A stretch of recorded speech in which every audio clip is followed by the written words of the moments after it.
12 coups de midi. Pourquoi Emilien et Jessica ne souhaitent pas garder les cadeaux remportés à l'exception d'un objet? C'est en accordant un entretien à nos confrères de Télé Loisirs qu'Emilien s'est attardé sur la gestion des innombrables biens matériels remportés depuis sa première participation aux 12 coups de midi. Si Emilien a réalisé un nouvel exploit, le 5 mai dernier, en remportant sa 21e étoile mystérieuse, la fatigue semble se faire de plus en plus ressentir. En effet, le maître de midi s'est montré particulièrement étourdi ces derniers jours et cela n'a pas échappé aux téléspectateurs et à Jean-Luc Reichmann.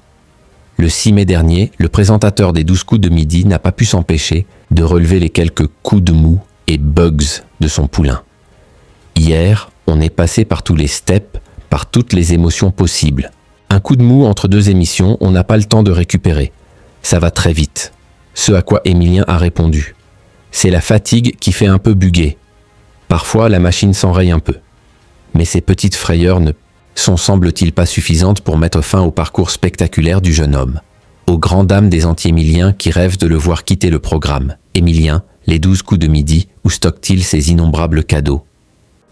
Dans les 12 coups de midi, une étoile mystérieuse remportée est égale à une voiture et de nombreux autres biens matériels remportés. Et en ce qui concerne Emilien, le compte est vite fait et est particulièrement impressionnant. Une question se pose alors. Comment le jeune homme stocke-t-il ses cadeaux? Je distribue à droite et à gauche. Quelques cadeaux sont dans la pièce qui me servait de chambre chez mes parents. Elle sert de dépôt provisoire, a-t-il confié à nos confrères de Télé Loisirs. Et après avoir expliqué que le transport de ces objets a nécessité une organisation de taille, le maître de midi a précisé que l'un d'entre eux ne serait ni vendu ni donné. Je n'ai pas encore les voitures, mais je pense qu'on va en garder au moins une. Quant au reste, le champion en titre continue de les distiller à droite et à gauche. Emilien, les 12 coups de midi, surprend une nouvelle fois Jean-Luc Reichmann dimanche 11 mai. Emilien a une fois de plus épaté Jean-Luc Reichmann en répondant sans aucune hésitation à la question. Qui était la partenaire de Florent Manodou dans Danse avec les stars cette année?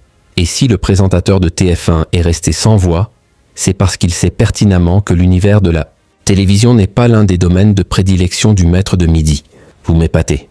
En fait, vous bossez en plus. La télé, ce n'est pas trop ça. Mais c'est rigolo, il bosse quand il sent qu'il y a un petit peu de lacune quelque part, et puis, bim, a-t-il lancé.